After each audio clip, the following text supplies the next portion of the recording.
Hello बच्चों, let's read the question first. The question says, if the number of chromosome and the amount of DNA in G1 are 32 and 10 pg respectively, find out the number of chromosome and DNA in G2 phase respectively. तो बच्चों हमसे पूछा गया है हमारे पास G1 phase में जो amount of DNA था वो था 10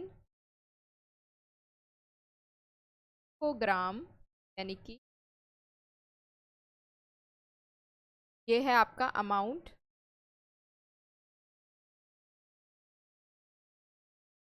और जो क्रोमोसोम नंबर थे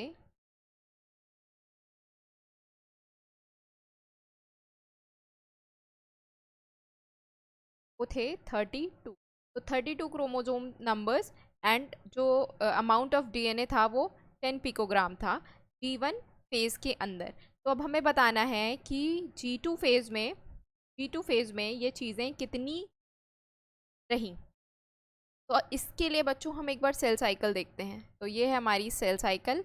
यहाँ पे है हमारा M फेज़, G1 फेज़, इसकी अमाउंट हमें दी हुई है, फिर आता है S और फिर आता है G। तो G1 के लिए हमें अमाउंट्स दी गई हैं और S फेज़ में आपके पास एक इवेंट होता है विच इज़ योर रेप्लिकेशन यानी कि डीएनए जो है आपका वो डबल हो जाता है। डीएनए का अमाउंट जो है वो डबल हो जाता है।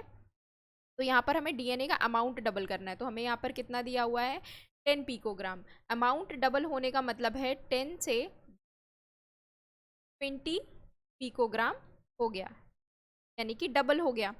अब क्रोमोसोम नंबर्स जो हैं वो बढ़ेंगे नहीं या घटेंगे भी नहीं, क्योंकि जो अमाउंट ऑफ डीएनए है वो चेंज होता है रेप्लिकेशन के बाद। Chromosome numbers remains the same. Chromosome number जो है वो सेम ही रहते हैं, यानी कि 32 ही रहेंगे। क्रोमोसोम नंबर 32 थे, 32 ही रहेंगे।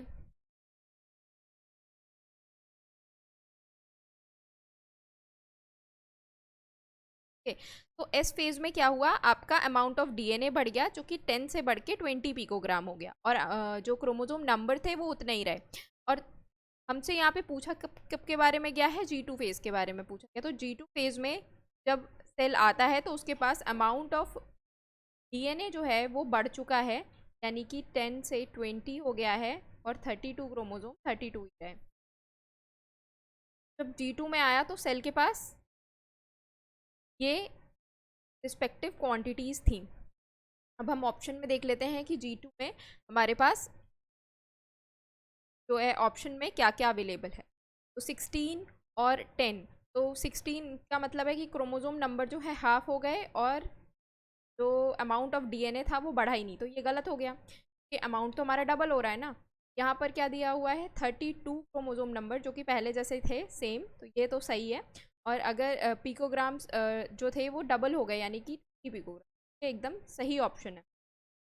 अगर हम थर्ड ऑप्शन देखें तो यहाँ पर 4 क्रोमोसोम दिया है जो कि डबल हो गया है, ये गलत है। और 30 पिकोग्राम्स दिया है जो कि ट्रिपल हो चुका है, तो ट्रिपल तो नहीं होगा। अब अगर हम डी ऑप्शन देखें तो डी ऑप्शन में यहाँ पर 8 दे रखा है क्रोमोसोम पर, जो कि गलत है, और 20 पिकोग्राम दे रखा है जो कि सही है। तो हमें दोनों चीज़ों के बारे में बताना था, तो हमारा करेक्ट ऑप्शन जो है वो हो जाएगा option number B. Amount of DNA, chromosome number दोनों ही ठीक दिए हैं। तो करेक्ट ऑप्शन है हमारा ऑप्शन नंबर बी। होप आप लोगों को ये सोल्यूशन समझ में आया होगा बच्चों। Thank you, all the best.